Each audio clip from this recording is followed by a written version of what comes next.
நிறைய சித்தத்தில் வந்துட்டு பதிவுகள் இருக்குது. நல்ல பதிவுகள் நிறைய தேடி இருக்கீங்க. போன ஜென்மால இறைவனை பற்றி தேடி தேடி அடைந்திருக்கிறீர்கள். நிறைய பயிற்சி, நிறைய முயற்சி, இந்த மாதிரி நிறைய விஷயம் பண்ணியிருக்கோன்னா அதுக்கு தகுந்த மாதிரி சின்ன வயசுலேயே அதோட தொடர்ச்சியானது ஆரம்பித்து விடுகிறது.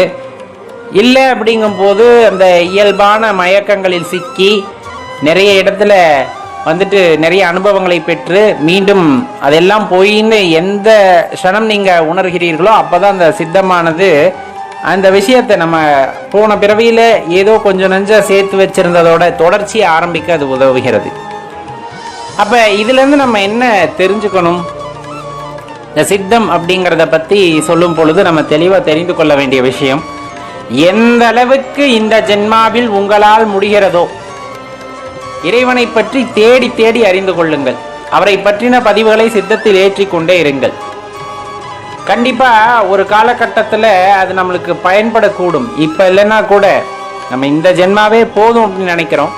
இருந்தாலும் நாம் செய்கின்ற நல்வினை தீவினையின் காரணமாக இன்னொரு பிறவி ஏற்பட்டு விடுகிறது. என்றாலும் இறைவனை மறக்காமல் அந்த நான் கற்ற அந்த விடயங்களிலிருந்து இன்னும் மேலும் நான் கற்க வேண்டும் என்று எண்ணினால் நல்ல விஷயங்களா தேடி தேடி படிங்க. இறைவனை பற்றி தேடி தேடி அறிந்து கொள்ளுங்கள். உள்ளார்ந்த உணர்தலை உங்களுக்குள் ஏற்படுத்தி கொள்ளுங்கள்.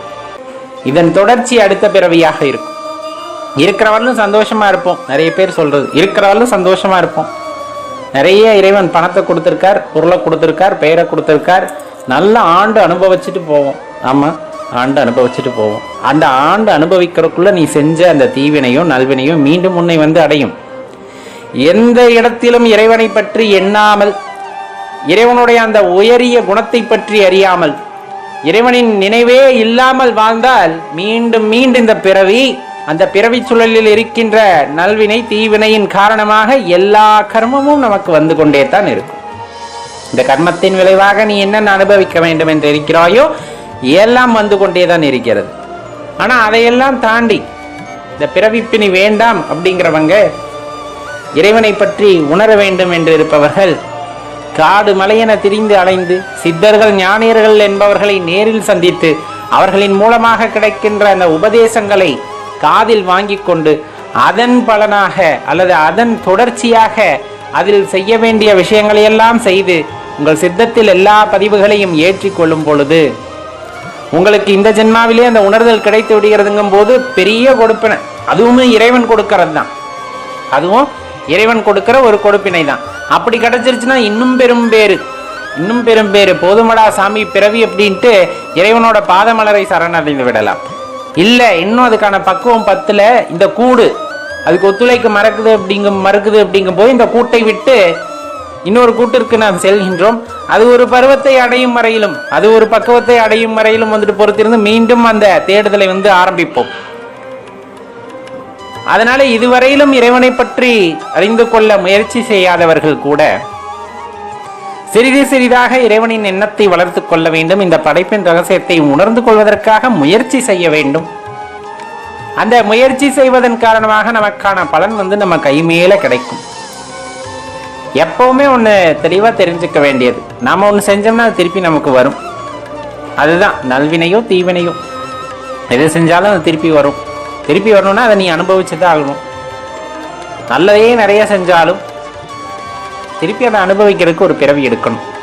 அப்போ நல்லது செய்யும் போதே இறைவனுடைய அந்த விஷயங்களை தேடி தேடி அறிந்து கொள்ளும் பொழுது இறைவன் அதற்கான வாய்ப்பையும் நல்லபடியாகவே அமைத்து தருவார்.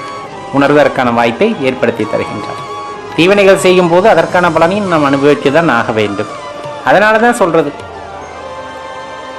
எப்பவுமே சிவ சிந்தனையில் இருங்கள், சிவனை பற்றி யோசித்துக் கொண்டிருங்கள், இந்த பிரபஞ்ச தோற்றத்தை பற்றி எண்ணிக்கொண்டிருங்கள், இந்த அற்புத படைப்பை பற்றி எண்ணிக்கொண்டிருங்கள். இப்போ இந்த மாதிரி படைப்புகள் எல்லாம் படைத்த அந்த படைப்பாளி எப்படிப்பட்டவர் என்பவரையும் எப்படிப்பட்டவர் என்பதை உணர்ந்து கொள்வதற்கு நாம் முயற்சி செய்கின்றோம் எனில் கண்டிப்பாக அதனை தொடர்ச்சியாக உங்களுக்கு பல விஷயங்கள் தெரிய வரும்.